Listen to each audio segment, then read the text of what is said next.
Hi, I'm Mark Rossano, founder and CEO of C6 Capital Holdings, coming to you from Primary Vision Network. Today, Friday, we have our Primary Vision frac spread count. And today we're just going to do the frac spread count, the rigs. We're going to provide some update on what happened with OPEC, and then look at some of the jobs data and what does that mean going forward. And then obviously we want to also look at what's happening with the supply chain. You know, we've been talking about this a lot. Pretty much a little bit of a roundup from our shows, from the EIA show and from the Econ show. So with that being said, just to jump right into it, we have the frac spread count went from 266 to 266. So it was no change on the week. One of the interesting things is there was just a pivot in what is being used, where are things being used. We had some of the Haynesville spreads coming down. That for us, when we're looking at that, that is just a bit of a moving around. And the Permian actually had a nice spike. And that's something that we've continued to see, where the Permian remains the focal point, continues to get the lion's share. Appalachia also came up a bit with Anadarko as well. You know, so when you're looking at this, one of the things that we've been talking about is that NGL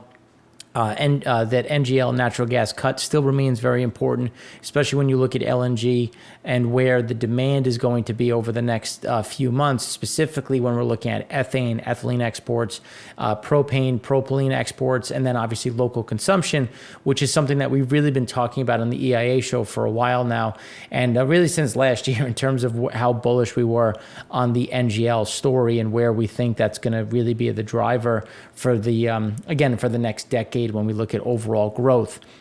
So it's something, when we look at what this is, this also sets us up very well to see spread growth continue to hit that 275 level as we go into the middle of November, because now you have some repositioning, you have some assets moving around, and now you're going to start to see some of them get back to work.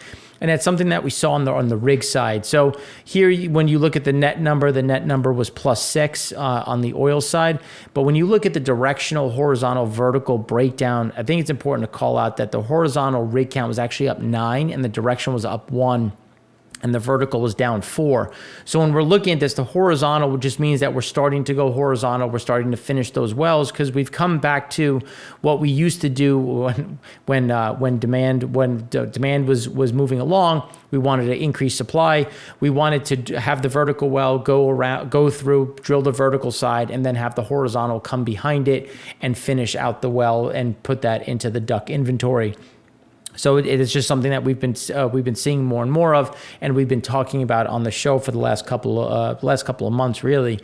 So now that we start to see this, it's going to be important to see, where does DUC count go? Because, well, you know, when we look at the production coming back on the Gulf of Mexico, Shell said by the middle of November, so that should put us at about 11.65 million barrels a day by the middle of November. And remember the high end of what we were saying, which is we were really looking at 11.5 to 11.7 million barrels a day. You know, we had tightened that up a bit. We thought we were going to be at the higher end, and right now we're positioned to be at about 11.65, 11.7 as we close out 2021, and then that turns into, well, what's going to happen as we head into 2022, and it's really going to come down to what is happening with labor, what's happening with steel, what's happening with input costs, because this is where the negotiations have really been intense over the last 2 months between E&Ps, OFS, to try to make sure that even though the prices look high, you know, what are your input costs? How much of this margin is getting passed through? Because we all know how much pain the OFS industry has been in over the last couple of years. But again, we're in this position now to start seeing some of those DUCs come back, and then obviously additional capacity coming through on the frac spread side, about 9 to 10 over the next 2 to 3 weeks. Now, when we look at what happened with OPEC, it was right in line with what we were saying, that we were just going to get an increase of 400,000 barrels a day.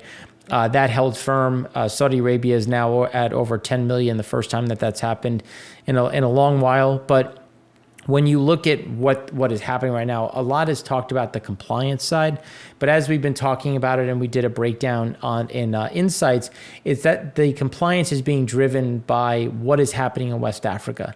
And so even though Nigeria is allowed to pump 1.66, Angola is allowed to pump 1.39, it's just they're struggling to sell what is currently available at a reduced rate. So why would you increase your allowed quota? Because then you would have to pay for storage. You'd have to pay onshore, offshore. And we're already at a seasonally adjusted all-time high for the amount of crude sitting in floating storage in West Africa, and that's at a reduced rate. So this is something that is going to be more important for Saudi Arabia, UAE, Iraq, Russia. But with that being said, you also have Saudi Arabia coming out this week, today, and just gunning OSPs, or official selling prices. So when you look at Aramco's Arab Light crude set at $2.70 premium to benchmark, they raised prices across the board. There was a big increase into Asia. And it begs the question, it's like, well, right now we know refiners are struggling because of hydrogen costs, input costs, natural gas costs. So now you're just going to increase their pain here because you're going to essentially increase the amount they have to pay you above where things are currently going. So essentially that's going to say the refiners are like, well, I'm just not going to run as hard, or I'm going to pull more down from storage. And as we know, OECD, that storage has come down, but that non-OECD still remains sticky, and that's maybe what they're trying to accomplish. Again, those are something that I'm going to have to dig into a bit more, and then I'll provide a bit more of that update on the EIA show in terms of what we come up with. But so far, a big tell on how the demand is being impacted on Middle Eastern crude will come down to floating storage, how much is being left on the water. And I think that's going to be one to watch, which will, again, keep updating on the EIA show regularly. Now, when we look at the OPEC September compliance, this is one of the ones that we've been talking about when you look at that over-compliance. Malaysia, how much of that is because Iran has just been selling under their own flag versus Malaysia's. And then when you look at Russia, has not been essentially a good citizen when you look at compliance, but they don't have to because Angola, Nigeria, Congo are the ones that are making up the lion's share of that OPEC plus, that OPEC side. And even at these reduced rates, they're struggling to sell. Like right now, we have Congo that has 2 November cargoes, all of December cargoes. Angola that has 3 to 4 November cargoes, half of their December slate. And then Nigeria that has about 4 November cargoes and almost 70% of their December cargoes left to sell. And just to be clear of why is that important and what does that mean? And for those that got those insights, I kind of break down timing on the physical market on when does a physical barrel that is loaded at the end of November actually enter the market as gasoline, diesel, fuel oil. So one of the things that is interesting is on the Angola-Congo side, it is very, very abnormal to see cargoes remaining to sell in the loading month because Angola is the first to actually announce their loading schedule, and the fact that there's still that available is quite interesting and just shows some of the issues in general. Now, when we take that and layer that into some of the other pieces of the pie, one of the ones that I thought was an interesting chart today is the world supply chain disruptions continuing to rip from port to port. And it gives you an idea of just where those issues are and what the congestion levels sit at. And you get an idea of just how bad things are at the Strait of Malacca, which is that pretty nice, that pink spot right there between Malaysia, Indonesia. And then when you follow that further northeast, you can see just how bad China remains in terms of that congestion and how that still is an issue, not only in the Suez Canal, but also on the U.S. Coast. More importantly, the West Coast, which is where a lot of that would come through and not have to go through the Strait of Malacca. But this is also is leading to why we see those delays and why we talk so much about not only onshore storage, but also offshore storage, because there's congestion everywhere. And what does that congestion mean, and how is that going to impact what is happening in the world? But with all that being said, it's also impacting us further and further within the U.S. as the U.S. trade deficit hit a new fresh record of $18.9 billion in September. And with the amount of issues that we're seeing, the problems that remain in the system, this is not going to change. We are going to continue to see these issues as imports roll in and we try to really close this gap. And to give you an idea of what that looks like on a breakdown, I think this is a good chart in terms of services. Our export of services has also slowed down a bit, but still fairly normal. Like, typically we have a positive, trade balance when you look at services, but even that is starting to normalize a bit. And then when you look at just overall trade balance and good balance, you can see that goods balance is just through a floor, and it's just continuing to get worse. And as the service side rolls over, that is also putting that additional pressure on the trade balance side. And the fact that we do have container rates getting cheaper, we have dry bulk rates getting cheaper, which it will help a bit. But we still have these issues at the ports, and because of that backlog, we're going to continue to import at a faster and faster clip. Now, one of the things that we've been very adamant about is food, and when you look at just the record wheat trade. So for those that were watching us this past week, we were saying that last week, that we did get a decent amount of tenders canceled. And the fact that we got these tenders canceled, they are now being reissued. And it's because prices haven't come down. They don't look like they're coming down anytime soon.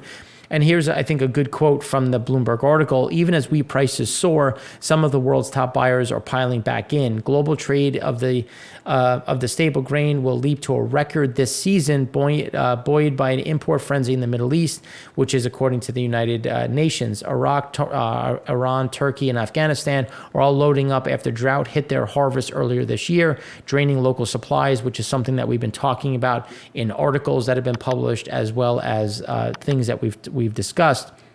Egypt is also looking to replenish stockpiles. The gains highlight how the region is paying up to ensure food security, even as wheat prices soar to multi-year highs. This will put additional pressure on those economies, although rising oil revenues could cushion some of that blow, which is another reason why you might see some of these OSPs going up, because is this something where they're going to have to make up for some of these wheat prices? And is it more political? Are they essentially saying, not only are we not going to raise what President Biden wants of 600 to 800,000, we're going to keep it at 400. Oh, and we're going to raise prices. So this could be a double hit. It's going to be interesting to see how this plays out. Again, I'm going to do more research, call some contacts, and see if I can get any, some additional color as to what they're hearing, what they're seeing, and what do they think that means. Now, as we go forward into next year, looking at 2022, and as we showed on the Econ show, wheat, the bad poor to weak is very high, the highest ever for wheat.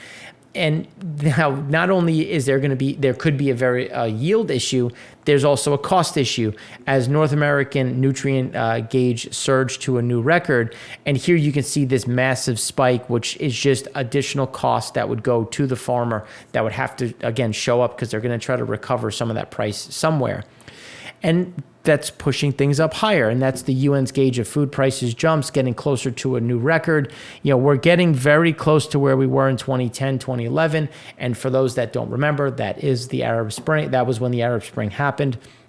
And as you get these food prices going up, you're going to see that increase. But the problem is, now, not to say that we didn't have some yield problems and some food shortages, but things have only gotten worse on a yield side since 2015. Now, some things have gone up, some have come down, but on a net basis, yields have struggled and populations have continued to go up. So again, this is going to be a much bigger problem, especially when you look at the yield issues that we had over the last 2 years, the damaged crops, the pests and funguses that have come through. Again, these are issues that we continue to see that is just creating why this is more than just an energy issue, which is why we've been talking about it since 2019, because this is just a compounding issue with essentially just energy costs making this that much worse on a go-forward level.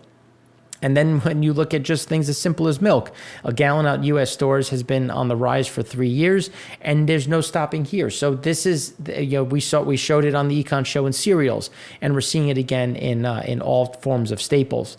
Now, one of the interesting things that we always like to look at is what is happening on the spending side. And this is another positive when you look at what are the Google searches saying. You're still seeing a fair amount of activity. The one thing that we want to point out is this chart goes through October 24th. And if you remember, we were saying that we thought October was going to see a lot of additional purchasing as September and October saw some of that pull through, and that November, December were going to be softer as people looked to try to get ahead of the supply chain issues. So order your holiday goods in November, in September and October, and not have to rely on things in December and November, which again, I think this chart is reflecting very clearly. And one of the other things is pay's on the rise. And we want to talk about pay because we're going to talk about what happened with the jobs numbers. What does it mean? Record shares of U.S. small businesses raised compensation and planned wage hikes. 44% of firms boosted pay last month, up 2 percentage points from September, and the largest share in monthly data going back to 1986. A record 32% of small business owners said they plan to raise compensation in the next 3 months. And again, they're struggling to find people, so they're going to continue to try to pay these wages, but they're also going to try to pass on that cost. And that's where we're going to see some of these pressure on inflation, why this inflation is going to continue to go up. And one of the important metrics that will come out over the next 2 weeks is what are real wages doing? Because we're going to talk nominal right now, but when you start factoring in inflation, we know it reaccelerated in October, and are these wage increases going to be enough to keep up with where wages have sat? Because when we look at this distribution of employment by wage growth, I think it's very interesting when you see that between 0 to 0.5% is still very high, but greater than 0.5% is growing, and it had a big increase in September. So we wanted, but yet, even though it had a big increase in September, real wages were still down because inflation was still up. So are we starting to see this accelerate and start to close that gap? And that's, I think, going to be the biggest and most important question of, is this going to get in front of inflation as living expenses go up? So while a few industries are leading the gains in wages, we find evidence that wage pressures are broadening. Still, there are 3 key factors: productivity, pricing power, and labor force participation suggest a wage price spiral isn't imminent, but it's starting. And the reason why we say that is because we want to look at participation rate as the key metric on, well, how many people are competing for these jobs? And I think that's going to be a bigger question. So when we look at U.S. non-farm payroll employment, things continue to get better, as we were saying they were going to. Looking at some of the leading indicators from the econ show yesterday, it was and last week we saw that there was a big spike. Employment recovered in the regional Fed data. Home base was showing something getting a bit better, and it played out with private payrolls coming in at 604,000 versus 420,000. Now, this is something where we were thinking October was going to slow initially, but then as we started going through more of that those leading indicators, we started to see a decent shift. And here is it playing out, pretty much above what was expected. But if you're looking at the leading indicators, right in line with what that surge was going to look like. Now, when we look at what added to it, we saw a drop in government, but that was expected. We did see a nice spike in leisure and hospitality, professional and business services. So we continue to see some of the places that were hit the hardest continue to recover. Again, that is a net positive that we've seen. The question will be, how does some of the vaccine mandates, do we see a slowdown? Right now, the answer is no. So far, we will see another increase. 2021 hasn't seen a decline in payrolls, which is a positive. It's just going to be a matter of the pace. As you can see, that check mark that we were saying still is playing out, where we were going to have that nice bounce, recover about 50%, and then take some time to see that normalize all the way. And the reason why is because of participation rate. So when we look at broad participation rate on the 25 to 54-year-old, which is that core working class, you can see that we're still at 81.7%. Which is close to where we were really in 2017. We'd like to see this get a bit better, but there's some headwinds into that, and we want to talk about that for a moment. So when we look at all labor participation rate, it's the lowest since 1970s. It has not seen the same type of recovery, and we really want to look at, well, why? Well, this is one that we've talked about at length, is older U.S. adults, where people have been more apt to retire. And that is a big increase that we've seen when you look at Q3 2021 versus other quarters, all adults age 55 and up. So the percentage of older adults who are retired, you were up on the 50 plus side. But then when you look at 65 to 74, that has increased 55 to 64. And then obviously that 50 plus, which is taking some of those additional people out of the market, which is why when you look at that recovery in the key 24 to 54, that has gotten better. But then when you look at the fringes, that has gotten worse or really stayed worse. Not to say that that's a bad thing, because this just provides some additional upward mobility. But you're not going to pay someone who has been doing the job since they were, let's say 40 and now 65, the same as when you hire their replacement who may be, 47 to 50. Which is that wage backdrop. On the other side, when you start to break it out on the total rate, so when you look at the total rate, really at the 67.6, and then the participation rate on the men's side, men remains the higher end, where women just haven't seen that recovery. And a lot has been said about childcare costs. As we've been talking about costs going up, that it now does it make sense for a woman to go back to the office or a man to go back to the office, and should someone just stay home? Because you may be making, let's call it $65,000 a year. Prices have gone up for not only food, but for childcare. So now, do you pay, instead of paying for childcare and eating out or ordering in twice a week, you have someone stay home, take care of the kids, and then cook more home cooked meals instead of either going out or ordering takeout. And this is where some of that stickiness starts to come in, and we'll have to see how that plays out over time. Now, when we look at some of the stickiness, it's getting better, but this is one that they're going to continue to look at, is the significant decline in long-term unemployment. Those unemployed for at least 27 weeks make up 31.6% of all totaled unemployed, down from the peak of the pandemic of 43.4%, but is still very high. And now this is something that should continue to get better, but this is that stickiness that we're seeing, because overall, things are getting very healthy on the unemployed side. Underemployment still a little sticky, but this is the one that they want to see pulled back. And as savings run dry, as we've been talking about in the econ show, not run dry, but that excess runs out, and you have those government transfers ending, that should pull some of these additional people back into the market. And then when we look at the average hourly earnings, that has gotten better. Yes, again, up to 4.9%.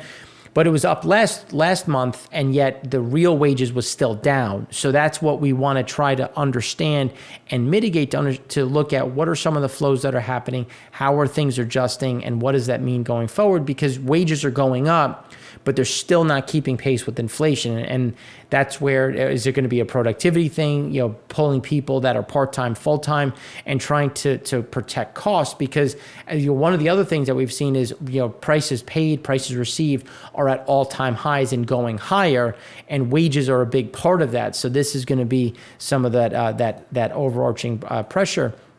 And just to kind of round this out and look at fertilizer prices and food prices, here you can see just where the fertilizer prices are and how food prices sit. So fertilizer prices had come down, and then as food demand started to go up, they try to increase yield. How do you do that? You use more fertilizers, chemicals. So now with this surge higher, you're going to see more of that push through. But we've seen spikes before. And you didn't see food prices really go to the same level. So there's going to be some of this weighing factor, as you saw in 2008, and a lot of that drop in that fertilizer price was caused by prices in energy coming back down. But then you had some spikes throughout, even as prices remain stable. So we do expect more demand. We do expect more fertilizer to get pulled into the market. And again, that's going to keep some of these prices elevated. So if you have any questions, again, you know where to find us. You can find me on Twitter in the comments section. We always appreciate the feedback. So we hope you have a great weekend. Again, I'm Mark Rossano, founder and CEO of C6 Capital Holdings, coming to you from Primary Vision Network.